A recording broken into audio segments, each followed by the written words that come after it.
ښایسته نومونه یې ښوده پکار دي د نیکانو خلکو دا بیا په دې ماشوم باندې اثر کوي او د پیغمبر صلی الله علیه وسلم زامنو ته وګورو لوڼو ته وګورو ټولو ښایسته ښایسته نومونه یې دي نو موږ هم پکار دي چې د پیغمبر په نقش قدم روان او دا د پښتنو دا طریقه چې دی چې دا لازم به یو سلسله برابروي او چې څنګه نوم یې مشر لی ښودی هغه شان به کشر لی هغه شان به منځني لی او بیا دا عجیبه نومونه چې کوم زموږ د دې الحمدلله اوس کم شوي دي چې د هغې معنی هم سړي ته نه معلومه په لیکلو باندې هم ګران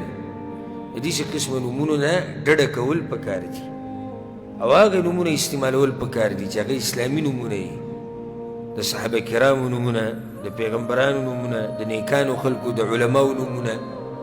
دا په دې ماشوم باندې اثر کوي نوم ګورې په ماشوم باندې اثر کوي ته اوس خپل زوی له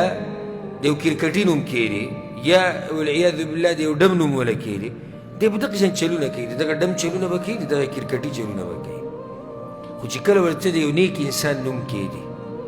نو دې سبا د خپل نوم نه هم شرمېږي یاره زما نوم دومره ښایسته نوم دی راشه زه به هم ښایسته کارونه کوم